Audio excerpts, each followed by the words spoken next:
This is what's going to dictate the rest of this day. Right here.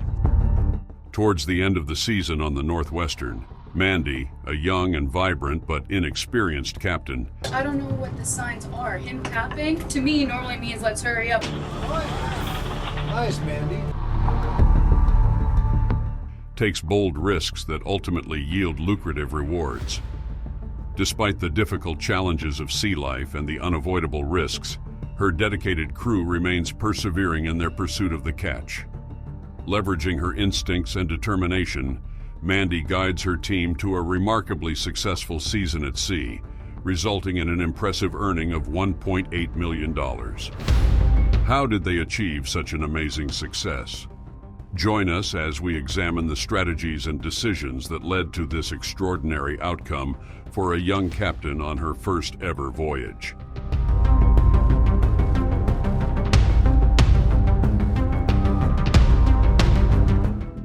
The flawless victory. After 8 weeks tutoring from the master and setting parallel strings during her final exams, Mandy is said to either pass or fail. The only way to do that is to spend time. It's called doing your due diligence. That moment was said to be the defining moment because her parallel string set was either going to bring an end to the winter's pain or burn a fresh wound through the heart of the crew throughout the season. The first catch was really good, and they were hoping the rest of the catch was going to be better and bigger. The captain, who was her father, then decided that they should stack up. Mandy stepped up and they saw the reward. At 568 miles southeast in Kings Court, Alaska, they had to stay stagnant at a spot at sea, but after spotting dead carviners in their tank, Cornella Marie was forced to travel to a different processor, which was 170 miles away. The crew members were really curious to see what the crabs looked like, so Josh, Casey, and the crew went to where their $1 million worth of crabs were held up. The crabs were healthy and good-looking. It was literally the most crabs they've caught in over a decade, and for the first time, all 6 boats, the Cornella Marie, the Determined, the Wizard, the Southern Wind, the Brenna, and the Northwestern, had their 6 tanks stacked and filled up with crabs. On the Cornella Marie Opilio, they had a total catch of 350,000 crabs, which weighed 157.757 kilograms and were worth $1,230,000, and the crew each had a share of $64,625 each. Over the course of both the autumn and winter seasons, captains and crews risked their lives and limbs on the sea for a whopping $165 million worth of wild Alaskan king Opilio crab.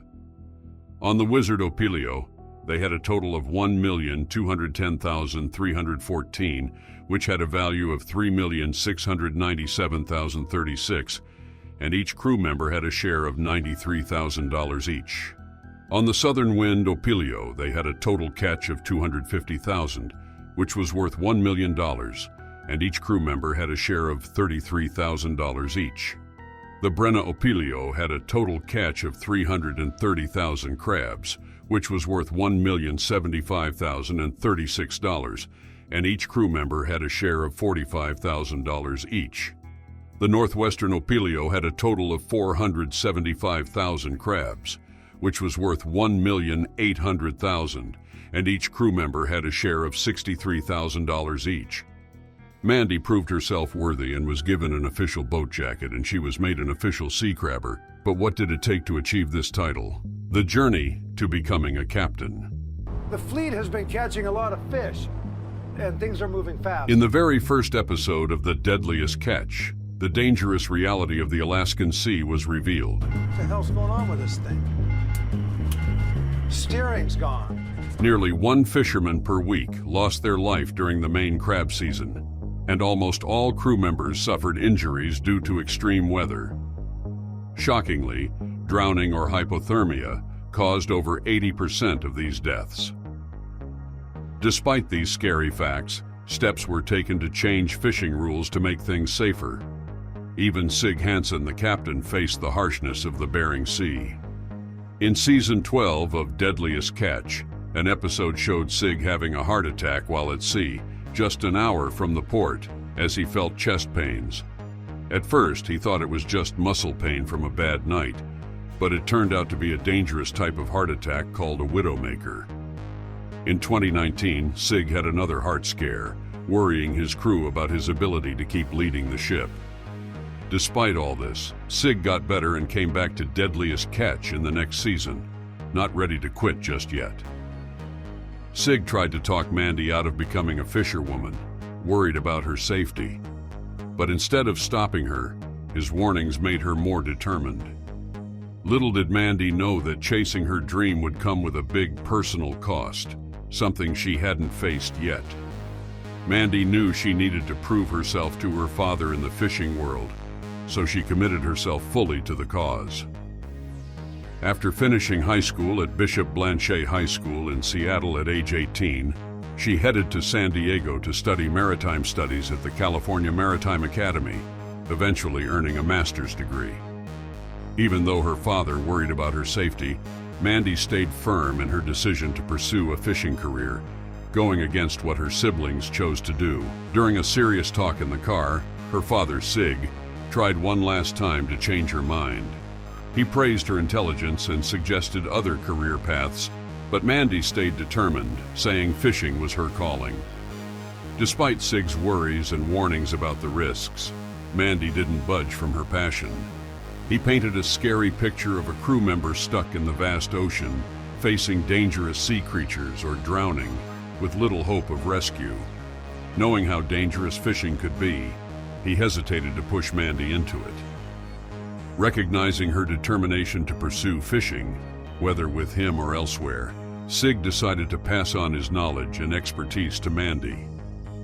Starting as a beginner on the Northwestern crew, Mandy eagerly took on the challenge of learning everything about commercial fishing. She learned directly from her father and experienced crew members, understanding that she had to earn her place on board through hard work and dedication. In just a few episodes of Deadliest Catch, Mandy quickly proved herself capable of working alongside her father, eager to join more fishing trips. Her ambition led her to become the youngest woman to brave the dangerous winter waters of the Bering Sea, a significant accomplishment. Transitioning into a permanent crew member brought a mix of nerves and excitement for Mandy as she prepared for the unknown challenges ahead. No longer just a guest or part-time worker, she faced her journey with a heightened sense of responsibility. Yet, despite her anticipation, Mandy couldn't ignore the fact that she was a woman in a traditionally male-dominated environment. She worried about how her male colleagues would perceive her abilities and intentions. Would they see her efforts as genuine or dismiss them as mere attempts to show off? These anxieties weighed heavily on her mind as she aimed to make a positive impression. Despite facing assumptions about her privileged background, Mandy also had to combat gender biases and prove her competence in a field where women were often underestimated. However, she remained determined to prove herself, and her efforts eventually paid off. Before long, Mandy gained the trust and respect of the crew, earning a full-time position as a deckhand on the Northwestern. During a tense moment at sea with her father, Mandy faced a life-threatening situation when a sudden power outage plunged the vessel into darkness, risking an explosion. Amidst the chaos, Mandy remained calm, assisting her father in preventing a potential disaster. Her composed demeanor and quick thinking averted tragedy, earning her even greater trust among her peers. Praise for Mandy's courage and dedication spread throughout the fleet. Described as charismatic and hardworking, Mandy quickly became a fan favorite on Deadliest Catch, solidifying her status as a respected figure in reality television. Despite her father's worries about her safety, the incident only strengthened Mandy's determination to succeed in the fishing industry. Undeterred, she aimed to obtain a higher-level license in maritime studies, enhancing her skills and becoming an invaluable asset to any fishing company. Mandy possesses remarkable wisdom, understanding the unpredictable nature of the maritime industry. What sets her apart is her unwavering determination to face every challenge head-on and her willingness to learn from each experience. being able to stand out in a predominantly male domain might seem challenging for someone like Mandy, but other captains face challenges as well. Captain Sean taming the sea. Things got tough for Captain Sean Dwyer and his crew on the Brenna A. Their equipment broke and they got stuck in some terrible storms, which messed up their plans. Sean knows that every day they don't catch crab means less money for the boat and his crew. Being a young captain, Sean feels a lot of pressure. He has to make smart decisions to keep the boat running and pay his crew. The Brenna A is one of the smallest boats around, so Sean has to take more risks to compete, but he won't risk anyone's safety. Finally, they reach the fishing grounds, and Sean gets his crew to start putting out their crab pots right away. They can't waste any time in these shallow waters near the shore. Soon the harbor will freeze completely, and they won't be able to get back to Dutch Harbor to sell their catch until spring. If they don't catch enough crab before then, it'll be a financial disaster.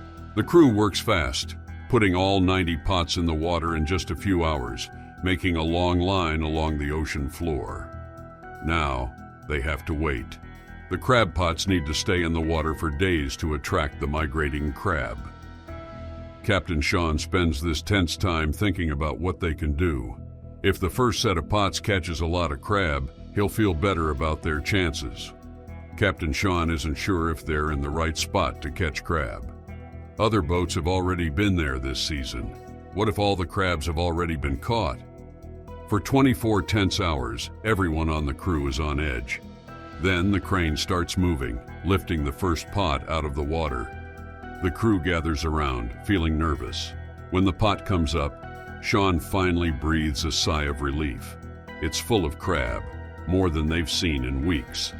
They quickly start sorting through the crab and baiting the pots again. With each pot they pull up, the crew starts to feel hopeful again. By nighttime, they'd put the pots back in the water with even more optimism. As long as they keep catching crab like this, they have a good chance of making money. Over the next 2 weeks, the pots keep bringing in lots of crab. Deck boss Nick struggles to keep up with sorting them all. His hands are cut and bruised from handling the crab, but he can't stop smiling. After all their struggles, this good catch feels like a relief. The crew's mood changes from sad to happy as they keep pulling up pots full of crab. Even Captain Sean comes out of the wheelhouse more often, excited about the crab they're catching. They're slowly making a comeback, one pot at a time. By the middle of the second week, the hold of Brenna A is almost overflowing with crates full of crab. The boat sits lower in the water, weighed down by the valuable cargo. They still need to fill dozens more pots, but everyone feels hopeful again. As they finish loading the last crates into the hold, First Mate Nick shares the good news with Sean. If they sell the crab at the expected price, they'll make over $1.7 million in total, enough to give each deckhand $87,000. Sean can't help but smile at the thought. This money will make a big difference for everyone, and it might even convince the crew to stick around for another tough season next year. The string of good luck has completely turned their season around. But, as they say, good luck doesn't last forever. The first sign of trouble comes on day 13 of the run. They pull up a pot that's been wrecked, crushed, and broken. Sean curses quietly as he looks around at the worsening weather. The wind is picking up, and there are reports of ice packs moving closer. Other captains are already heading south to avoid getting stuck in the ice. Sean has to make a decision. Should they leave now and save themselves, or risk one more set of pots? By late afternoon, the Brenna is struggling in the rough seas, covered in ice from the freezing spray. The crew moves slowly in their heavy gear, fighting against the cold. Operating the crane becomes dangerous as the boat rocks back and forth. Pots swing precariously on the rail, sometimes breaking loose and falling into the water. Progress is slow, but Sean can see that each pot is still full of crab. He decides they have to keep going just a little longer to fill up their hold. However, their fate is sealed by a sudden disaster. A massive wave hits the ship while they're moving a pot, snapping the crane wire with a loud crack. The crew scrambles to avoid the dangerous wire and falling pot. Luckily, nobody got hurt, but the crane was broken. They can't keep fishing without it. Sean has to make a tough call. They have to stop fishing and head back to the harbor before the storm gets worse. As they finish hauling in the damaged pots, Sean feels a mix of emotions. They're leaving behind a lot of valuable crabs in the harbor, lost to the sea because of the accident. The season started out rough, but their luck turned around with the miracle string. Now they have to make it back to Dutch Harbor quickly to sell their catch and make some money. If they're too late, Sean worries that the crew might quit, leaving the Brenna A in trouble for the rest of the season. It's a race against time, and Sean knows that the future of the boat depends on it. Meanwhile, as the Brenna A slowly makes its way back to the harbor, other captains in the fleet face their own challenges in trying to salvage their seasons. Captain Jake Anderson struggles. I've got a 200,000-pound quota, so I have to perform. Jake Anderson, aboard the Saga, takes a big risk by heading north into more dangerous waters, closer to the advancing ice pack. The potential rewards are huge, but so are the risks. On the Saga, Jake and his crew get ready for the journey ahead, keeping a close eye on the weather forecast. The crew of the Saga has been hearing rumors about a big crab migration happening late in the season, with other ships disappearing over the horizon in search of it. But communication is spotty this far north, with only a few snippets of information coming through on the radio. Still, the stories of massive crab catches are enough to get Jake and his crew excited. However, frustration grows among the Saga's crew, as their own season hasn't been going well. They're way below their quota, and their bank accounts are getting empty. Every new rumor from the north makes them more resentful, as they struggle in areas where there aren't many crabs left. When Jake finally decides to set sail towards the rumored crab grounds, they're ready to take a chance at redemption. After sailing 120 miles, they finally find what they're looking for on the edge of the compass rose. This far north, the magnetic forces from the poles make the compass act strangely. Radar images of ships and icebergs come and go, their locations uncertain. Giant waves hint at storms somewhere nearby, hidden by the perpetual darkness. In the darkest hours, the ocean and sky blend together, creating an ominous atmosphere. Despite the challenges, the pots continue to yield abundant catches. Each one brings up 30, 50, and sometimes even 70 keepers, their golden shells shimmering under the harsh lights. The crew, despite their exhaustion, is swept up in the rhythm of their work, sorting, baiting, and stacking the never-ending stream of crab. But amidst the frenzy, tragedy strikes as one of the crew members, Nick, falls victim to a vicious crab bite, ending his season. Still, the work must go on, with so much wealth waiting to be claimed. In between sets, Jake retreats to the wheelhouse, keeping a close eye on the weather reports and listening to distress calls on the radio. Reports of accidents and mishaps fill the airwaves, serving as grim reminders of the dangers they face. But Jake knows that every setback means more crab for those who persevere, a harsh reality of life in these unforgiving waters.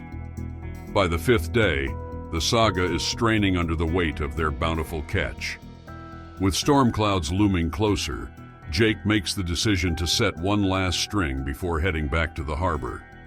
The crew, bolstered by renewed optimism, works tirelessly as freezing rain lashes the deck.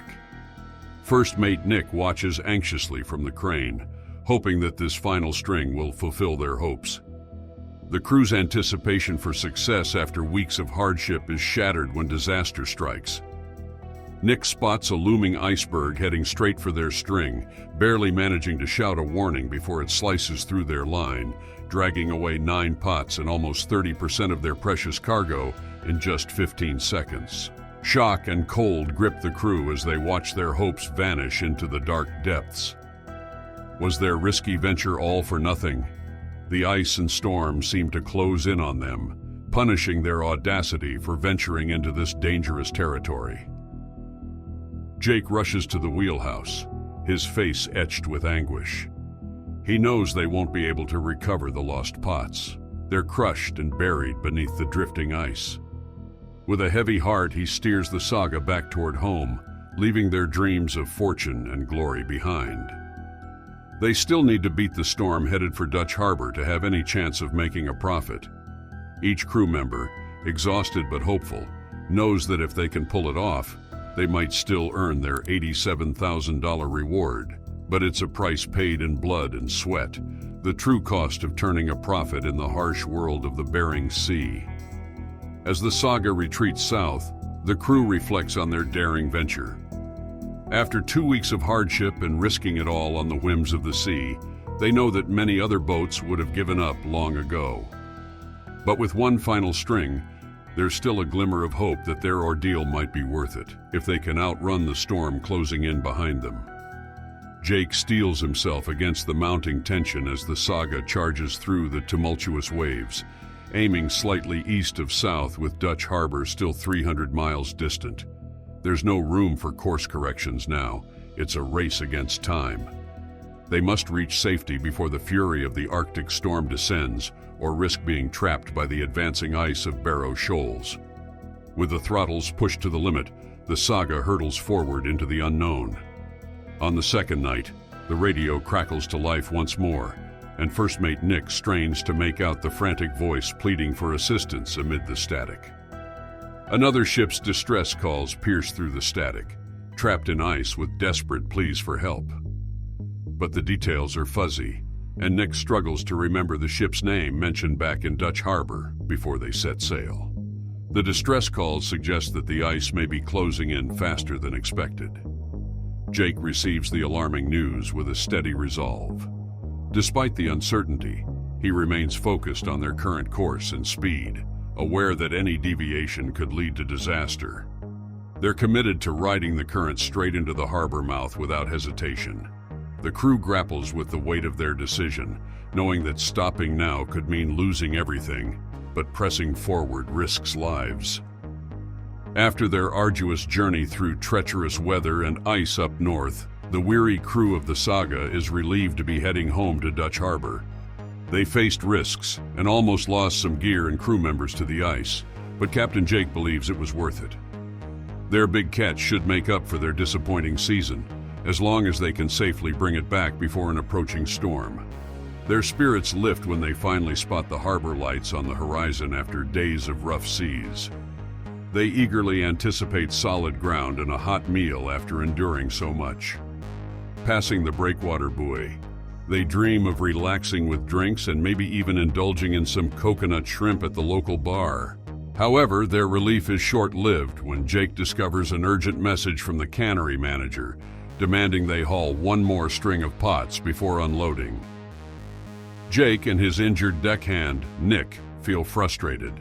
They were so close to rest and relaxation, but now they have to deal with more hard work.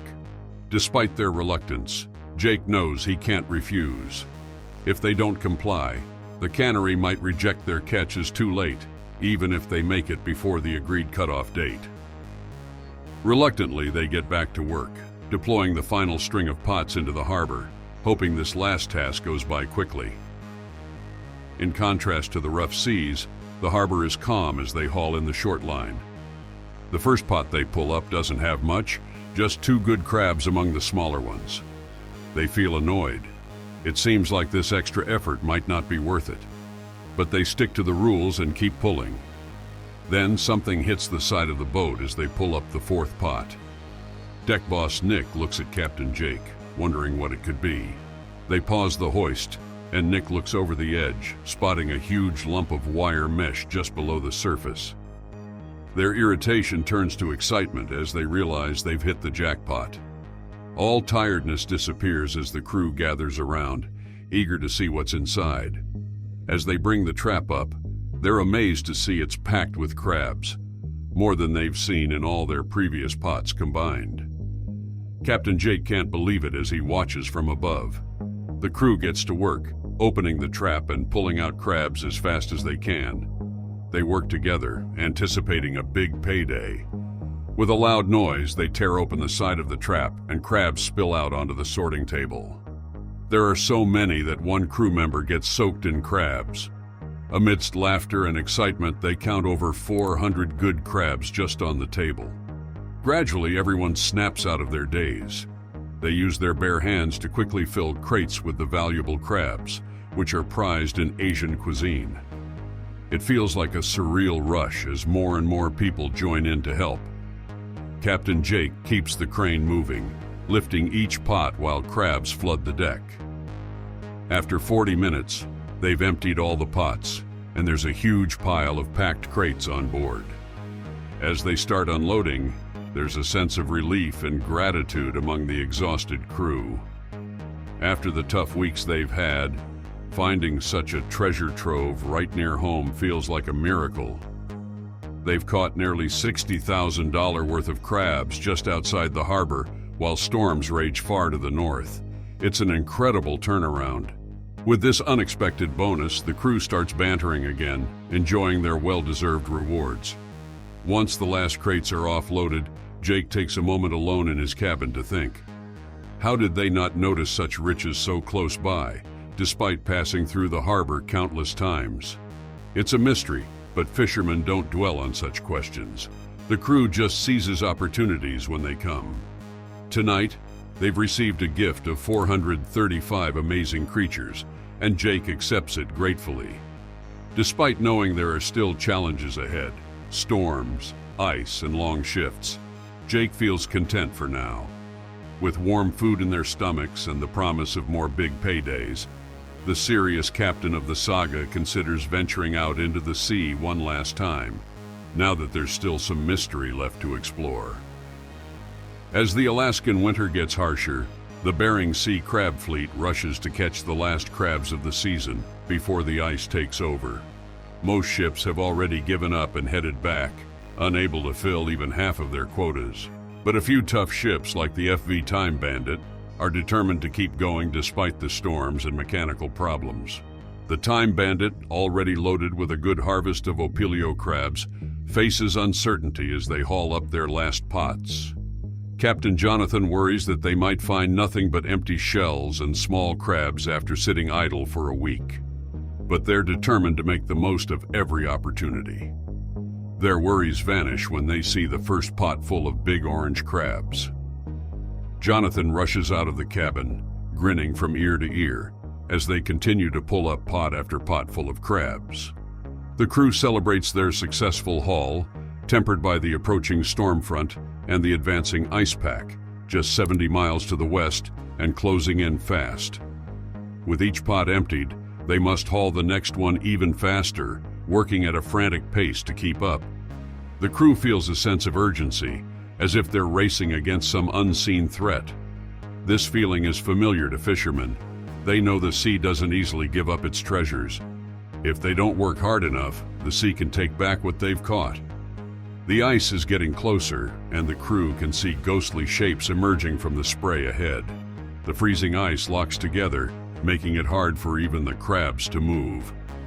Captain Jonathan shouts orders over the noise of the turbines, telling the crew to shorten the lines to avoid losing them to the encroaching ice.